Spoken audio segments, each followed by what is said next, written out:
Yes, now we want to continue with our lesson. Now that we are in this, we have gotten all our total sales and the total items sold. We want to come to A12 here, and maybe we want to get the total items sold. Yeah, per quarter, which means per quarter. This by this quarter, this two, the total items sold per every quarter. Now we shall write total items sold. We want to get even the average items sold. To get the mean,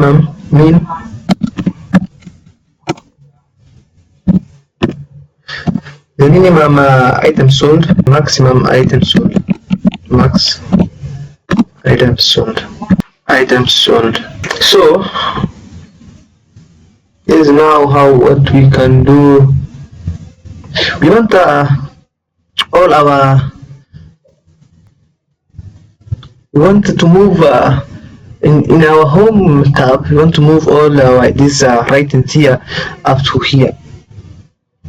The price. Okay, I can say merge and center like that. You can see merge and center, just like that. Merge and center. I want to move these items. Yes, merge and center.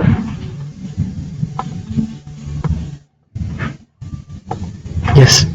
Now that I have all my, so I want to get the total items sold. I want to get the sum of all these items being sold. So I'll just click on the is equal to sum, and open the bracket, and I will just click down here, which means it is C3, which is the starting of up to C7.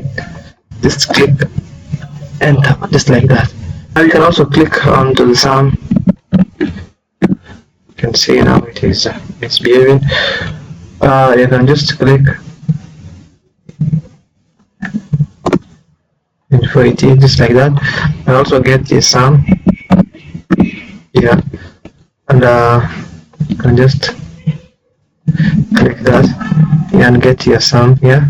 You can just get also a sum here is equal to, and get it on just like that. Now that you have gotten our, we want to get even the average. So the average item sold. Now the average, you can just say is equal to average. You can just click on average, and maybe just like that.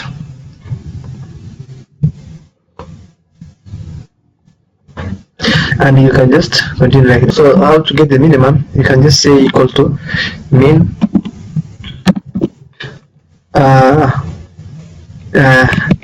minimum the items sold, which is this. You can see it is 234. Yeah, now that is the minimum sold. Now you can just continue with it just like that, and you can see now we have gotten all of the maximum. Also, how to get the maximum? You can just click on max, just like that, and just don't need to click on max and enter, just like that, and you just continue the rest with it. And now you have completed our the items sold, the average, and all our things like this, just in this simple way. Yes. Now we want to see how we can use AutoFill. Now you know that we have used all here to get the total items sold through using AutoFill. Now that you have selected all our text like that, you can see. And also here across here we have used AutoFill. Across the total sale we have used AutoFill. Now let's see, for example, in AutoFill, if you write 1, you can AutoFill it to just repeat the 1 1 1 1 1 down. And you can also write 1, you can also write 2, and you can autofill 2 3 4 5 6. You can see how now it will autofill. Yes, you can now repeat like that, and you can write maybe 2 here, and maybe 4, and maybe 4. Now the patterns of 2s, now you can autofill, highlight the 2 of them, and you can just autofill 2 4 6 8 10, just like that. Be careful when you are autofilling like 2 4. Maybe if you just click on 2, it will just repeat all 2s. Can you see? Yes, make sure that you highlight both the numbers, so that it Excel now knows that it will repeat in 2s, and it will follow this pattern. Can you see? Just like that. Or maybe you can write week 1 and autofill it, just like that. 2 3 4 5 week 4 weeks. You can see up to week 11, like that. Maybe you can write January and autofill. You can write up to December, right? You can see January, February, March, October, November, December. You can see. Or January in full. You can see, just like that. January, and it will repeat in full. You can see December, or even days of the week, Monday, like that, and you can just autofill. You can see. Yes, here is now how you can use the autofill, or even numbers, maybe 3 6, like that. You just want it to follow that pattern. You can see, you just autofill, just like this. Yes, now we want to look at another thing here. For example, the tax rate. We want to look at the tax rate. Tax rate here, which is in 7.25%. 7.25%. You can write shift and 5. It is just right, just like that. Now we do have our tax rate. Well, the total sale, which is H3 times J1, which is you can get the tax rate. Yes, now we can have here our taxes. Maybe let's write tax rate here. Now here we have our taxes. We want to get our taxes. Now the tax rate now is 7.25%. How you can get the tax is by multiplying the sales, which is an H3 times I1. Yes, so it is H3 is equal to sign is a must. So is equal to this now is H3, which is H3 multiply by I1, just like that, and you get your enter. You enter it.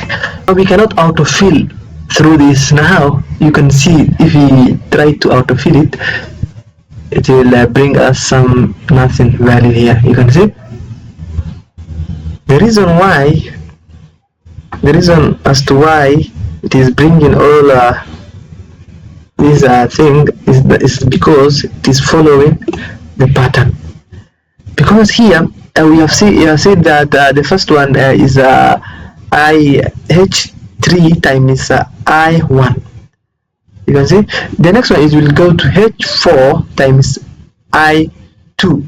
I2 now is the word taxes now. That's why we want it to remain I1 constantly. You can see if it follows the pattern, if you autofill it, it will follow the pattern I1, I2, I3.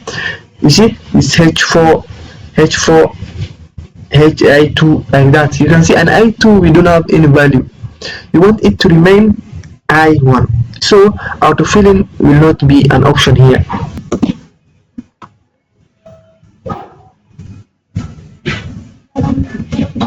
Yes, now you can just do that. And here maybe it is h4 h5 is equal to h5 multiply by I1. I1 will remain constant. Okay, I1 will remain constant. Okay, yes. Now h now is the one that will be different. h6 multiply by multiply by I1. I1 will remain constant. Now how you can get your taxes. And here is h is equal to h7 multiply by I1. Now there is now how you can get your taxes. Now you have gotten our taxes. We have seen that you cannot use you can see now here in our function, our formula bar, I1 remains constant. You can see h4 I1, h5 I1, h6 I1, h7 I1. If you use the AutoFill, it will follow the trend, which now will h3. It started with h3 I1. The next one it will go to h4 I2, which means in I2 we do not have any tax rate. You can see that our tax rate will be in I1 constantly across down the line. You can see I7 I1, h7 I1. Yes, now this is how you can get your taxes. Okay, also we can use for example we can if you want to autofill, we can use one method here. For example, here we say that you'll start with the equal sign, and the equal sign it will be followed by h4, which is in the total sales. Now h3 multiply by the I1, which is in the tax rate, which is the tax rate. Yes, now in this I1 we want to click F4 in our desktop. If you are using a desktop, you can click F4 to make a dollar sign in between here. Now for example, if you are using a laptop, you can press Fn on your left keyboard, left hand side down together with F4, so that it will put the dollar sign here. So you click you can put your cursor here in front of the I or in front of the one, whichever one. So you click the Fn together with F4 once. Now you have your dollar sign. Yeah, you have anchored your I1, and you click on enter. Now you have your $219 which is in tax. Now you can autofill it just like that down here. Yeah, now is how you can get it. Yes, when you're using autofill, you can use just like that. Okay. So now our David's Caves yearly report. We have done a very good job. Now our last option is now we want to save our file here. You just click on file. You go to save as maybe this PC document, and let's say we save it as David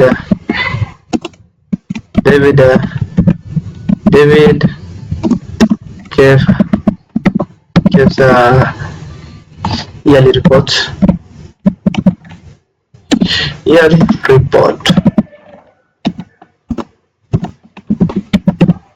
Is now, and we just save our document.